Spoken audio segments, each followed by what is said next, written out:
isinusulong nila na impeachment ng pangalawang Pangulo. Paano mangyayari?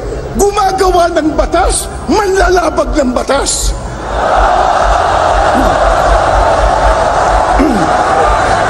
Hindi tayo mangmang, at lalong hindi tayo bobo.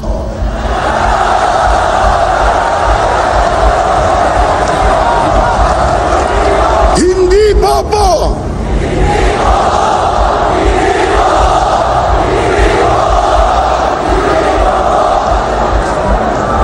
Sana marinig yan ng isang abogado.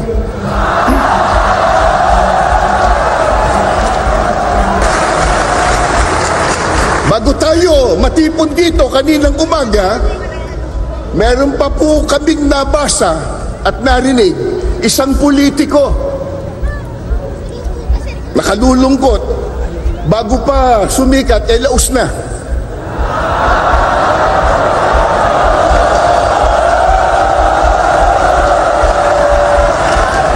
Nang makita po ang milyong ito, milyong-milyon, na dami lang tao, abay sinabi niya kanina, kahit marami yan, minorya pa rin sila.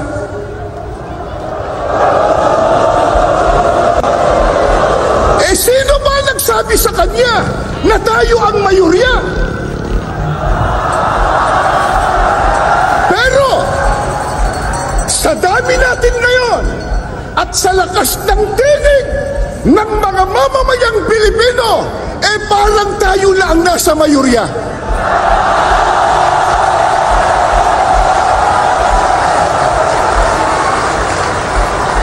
Ang totoo na ito sana ay maunawaan at maintindihan ng marami, lalo na ng mga namumuno sa ating bansa, na itong ginagawa po natin, mga mahal naming kababayan, sa pangunguna ng Iglesia ni Cristo, ay pagtulong natin sa pamahalaan.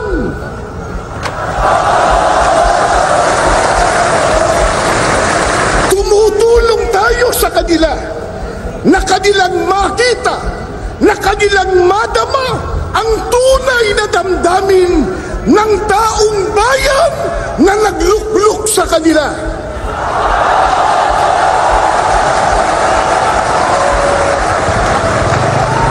Mula pa kanina, sa mga naunang nagsalita at maging sa mga video presentation, ay ipinakita na po kung gaano katindi at karami ang problemang dinaranas ng ating bansang Pilipinas, na yan po ang dapat na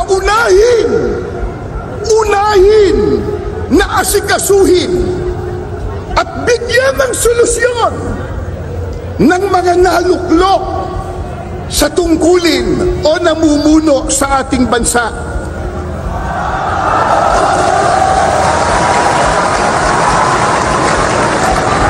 Nakalulungkot ang inuuna ng iba sa kanila, yung mga nagbubunga ng awayan, nagbubunga ng hidwaan,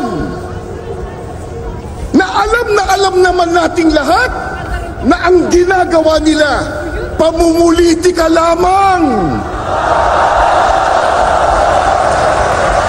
Tulad ng isinusulong nila na impeachment ng pangalawang Pangulo. Sinabi na ng ating kagalang-galang na Pangulong Ferdinand Marcos Jr. at alam na po ng marami nating kababayang Pilipino ang totoo nating lahat. Kasi po, kahit mahihirap lang ang maraming Pilipino, manurunong naman tayong umintindi. Hindi tayo mangmang. Isigaw nyo nga, hindi mangmang, hindi mangmang, hindi mangmang. At lalong hindi tayo bobo.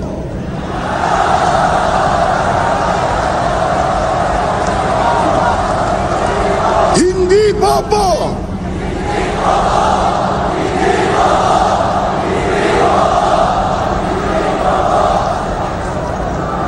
Sana marinig yan ng isang abogado. Naintindihan po natin, naunawaan po natin na yung sinabi ng Pangulong Ferdinand Marcos Jr. ay tama. Totoo na yung isinusulong nilang impeachment laban sa pangalawang Pangulo hindi po makatutulong. Hindi po makapag-aangat ng kalagayan ng pamumuhay ng kahit isang Pilipino. Ang tanong, yan ba naintindihan ng mga mambabatas? Naintindihan? May ginawa silang manifesto raw na sila daw ay nagkakaisa na suportahan ang Pangulo ng ating bansa.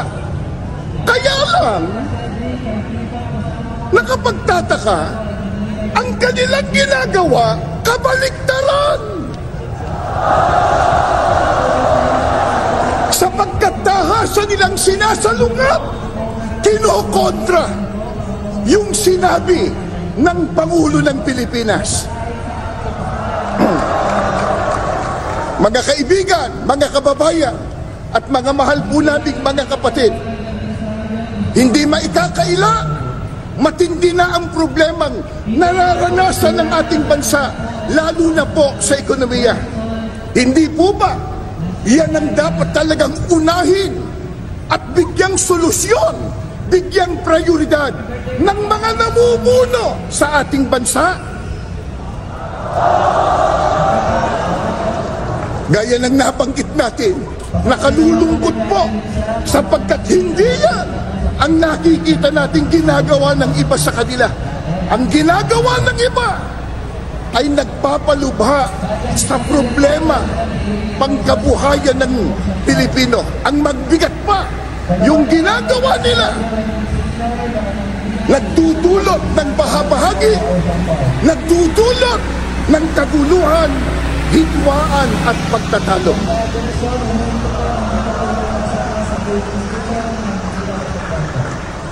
Alam po ng lahat, marami ang naghihikahos, marami ang walang trabaho.